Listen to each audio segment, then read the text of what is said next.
Bom dia YouTube.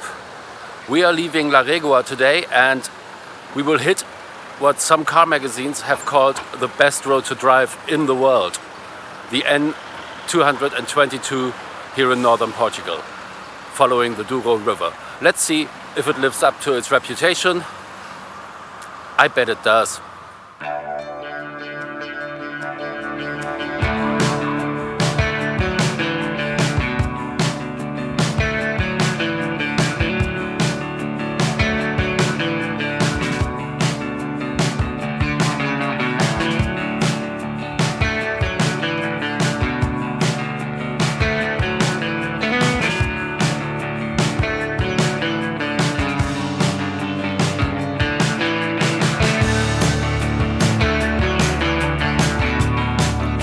Rolling out of Peso da Régua, the N222 immediately settles into the contours of the Douro.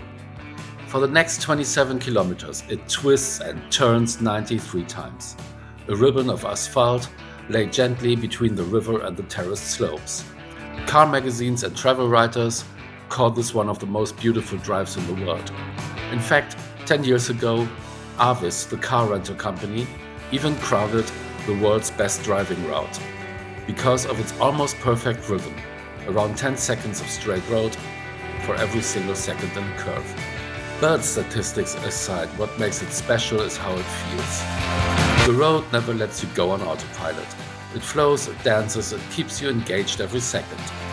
On one side the Douro glitters, on the other the vineyards climb impossibly high. Every bend reveals a new postcard view, and yet the ride never feels like repetition. You can imagine how this road came to be, not designed for speed but for connection. Linking villages, hugging the land, following the lines of the valley carved long before cars ever arrived. Driving it, you sense you're part of something much older than the road itself. The rhythm of the river, the toil of the vineyards, and the sheer patience of a landscape shaped over centuries.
That's because it bounces off the walls, and for them it's really loud.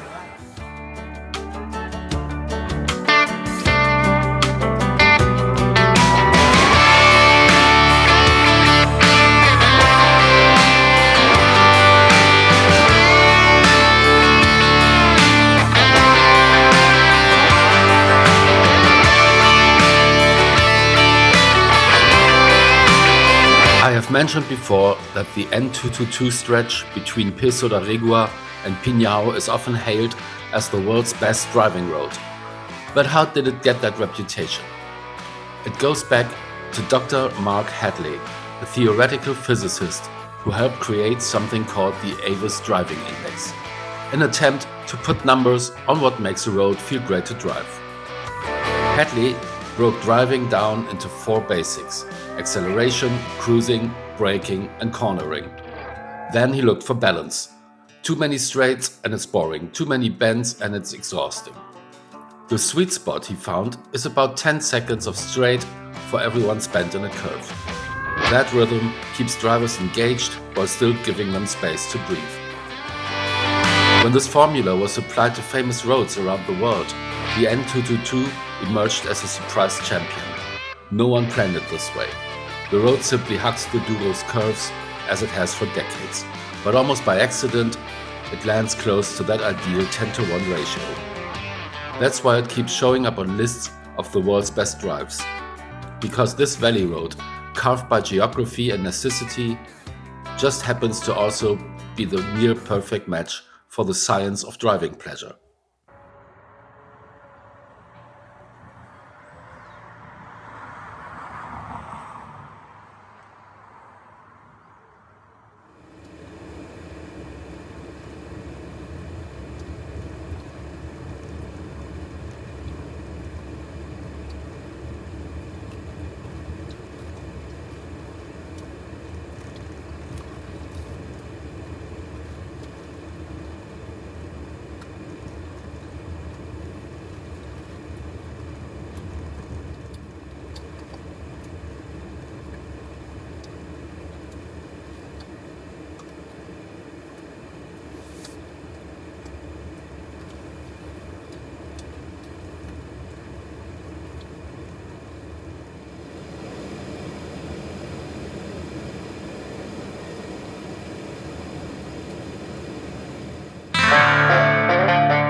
Is this the best driving road in the world?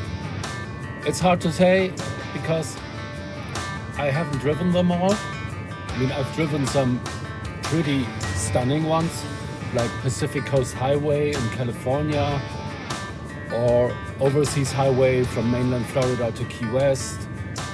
I've driven some stunning desert roads in the US or in Australia, or along the coast of the Côte d'Azur in southern France. And this one, at least I can say it ranks way up there with them. Maybe what makes this road so unique is that it has like 27 kilometers of uninterrupted stunning views. Like all the way. It just looks amazing.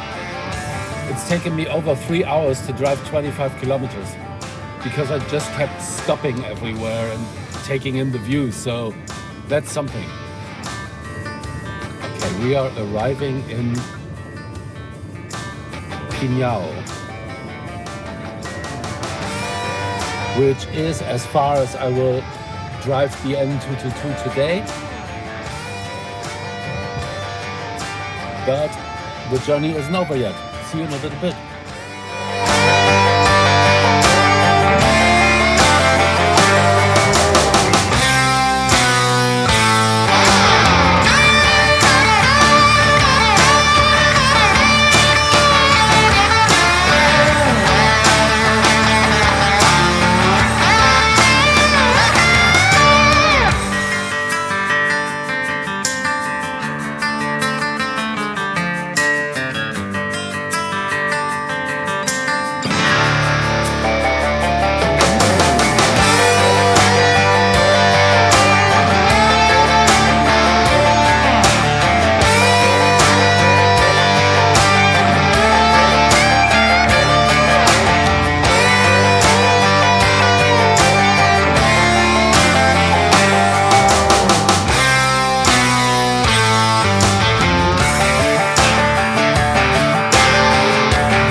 Leaving this hill, I'm getting ready for another climb, because the winery where I'm staying tonight is located high above Pinhão.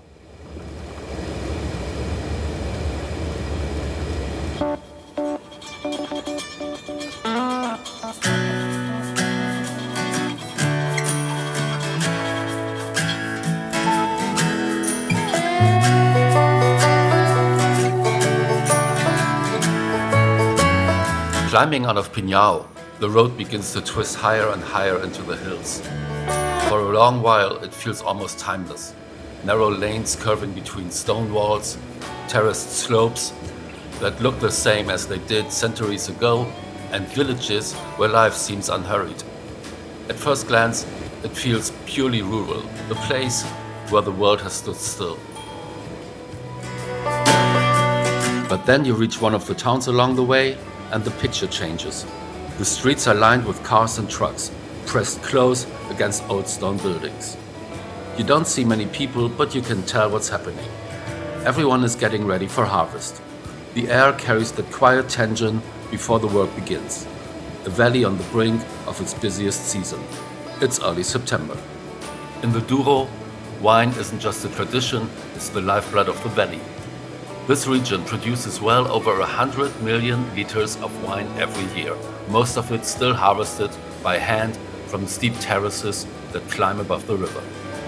Port may be the most famous name on the label, but the valley is also home to excellent table wines that never leave Portugal. Driving these hills, you realize it's both deeply rural and quietly industrial. A landscape that looks eternal, yet every September turns into a hive of activity. The timeless curves of the road carry you straight into the living, breathing reality of wine country.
I have arrived at my hotel and it's time for the room tour.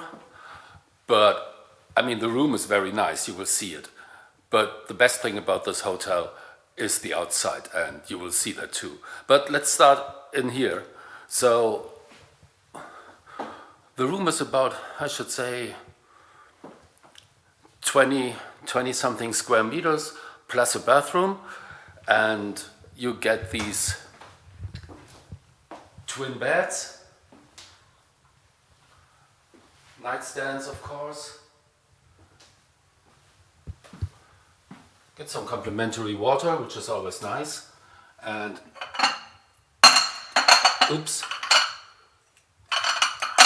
some complimentary tea and a kettle.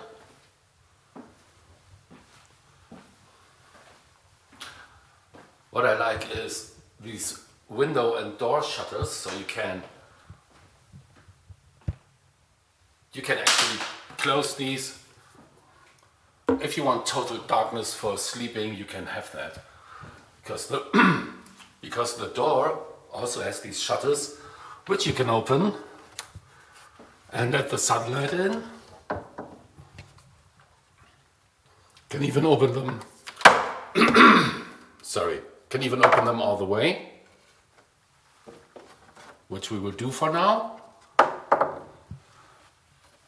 And then turn the light off so the flickering stops. Now the room is nice and bright enough anyway. And the bathroom is almost as big as the room.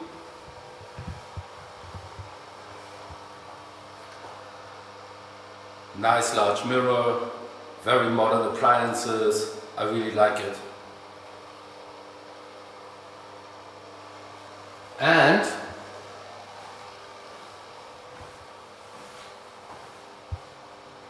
a walk-in shower, which, as we all know, is the best shower to have. Okay.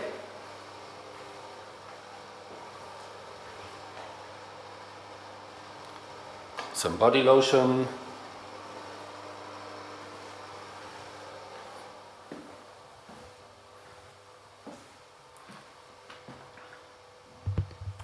Okay, but the best part is the outside, as I said, and I will show you that now. Let's go.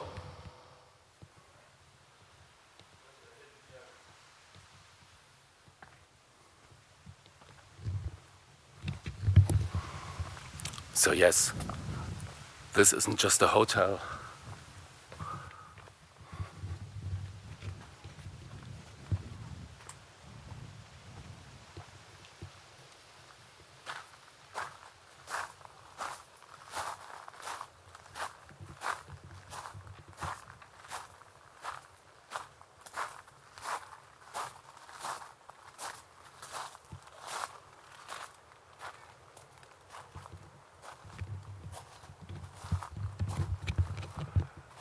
It's a winery,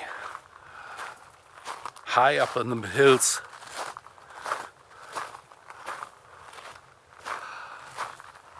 And it's stunning.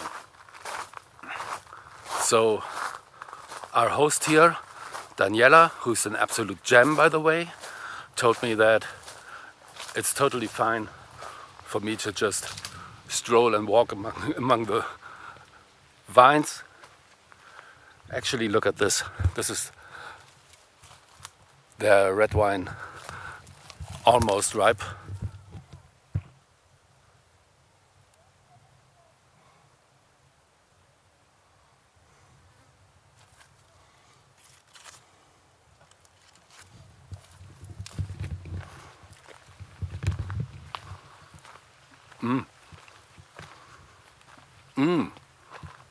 It's perfect. It's not too sweet.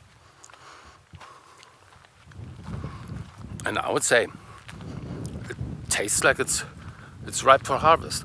But actually, harvest did start today. They are working on the white grapes.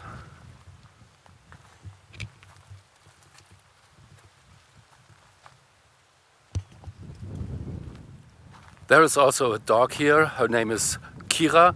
She is a 5-year-old Weimaraner, which the owner rescued from a balcony in Braga 4 years ago. And since she's a rescue, she's a little bit weary of strangers, but she's not too scared. I already petted her, so we're already friends now. I hope I can show you Kira later on. I bet she'll be around. She's like somewhere here all the time. She's just roaming free. Also, there will be a communal dinner and wine tasting later, which I will absolutely attend. I'm not sure if I will film there, maybe some bits. But yeah, that's the kind of hotel I'm staying at tonight. And yeah, needless to say, this is the most stunning experience I've had on this trip so far when it comes to hotels. I mean, they have all been nice, really, but this is a different league. Okay, guess it's time to show you a bit more of the vineyard.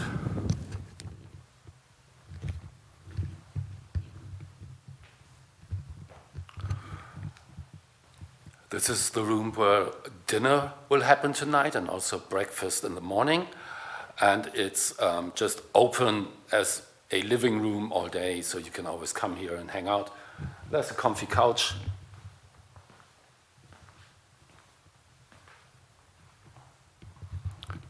Two comfy couches. There's a fireplace.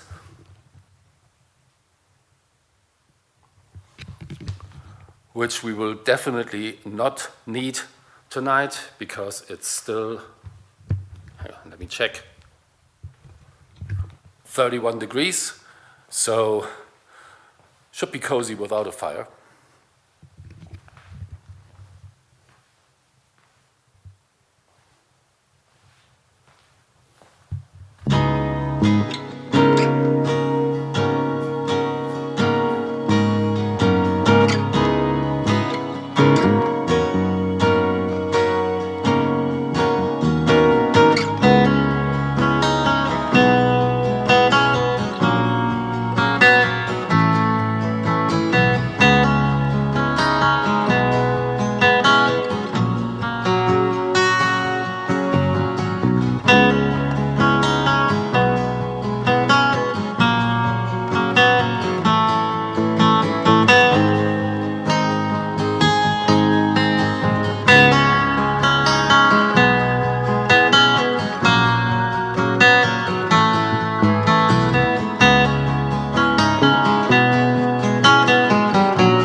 Before it's dinner time, let us explore this little village a bit.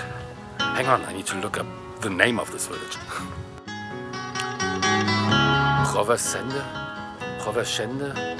Again, I'm not sure. I'm probably butchering it again. I'll put the name on screen. It's absolutely cute here.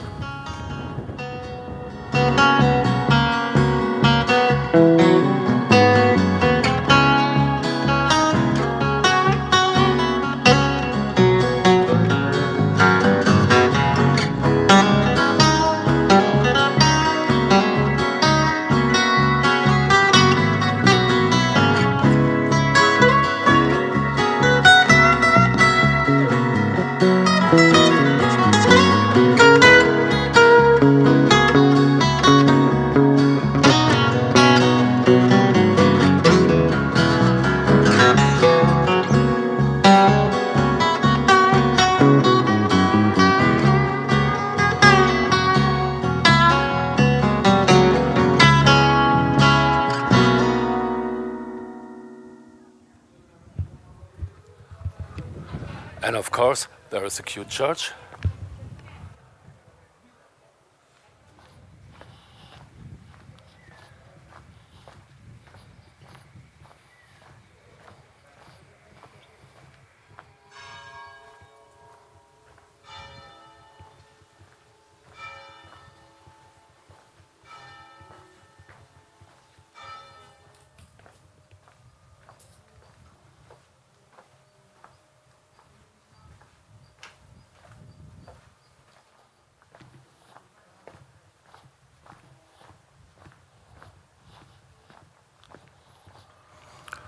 They also have a soccer field with a stunning view.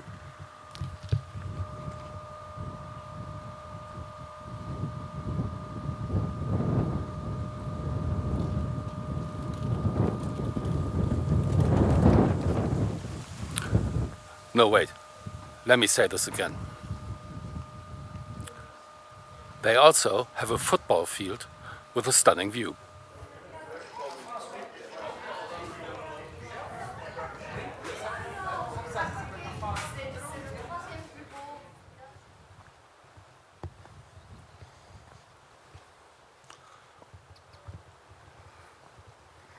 That's the hotel's vineyard. Pretty massive, isn't it?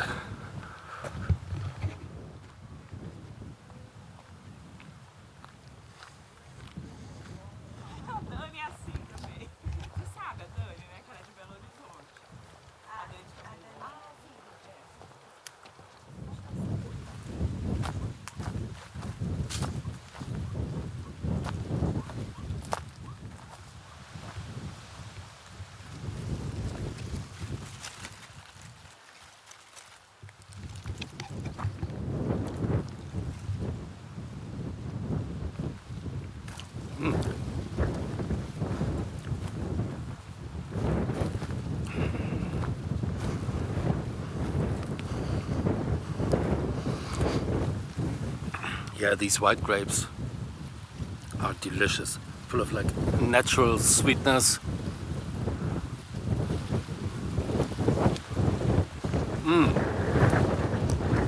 Yeah, they can be harvested.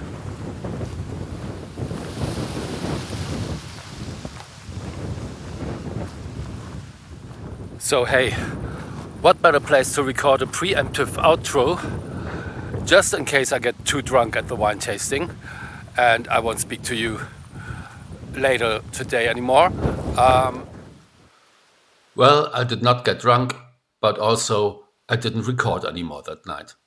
The next morning, I had a quick tour through the main building that features many exhibits from centuries and people who visited this land. Then it was time to get back on the road for the next part of the journey. But that's for the next video. I hope you will come along again, and until then, have a wonderful time.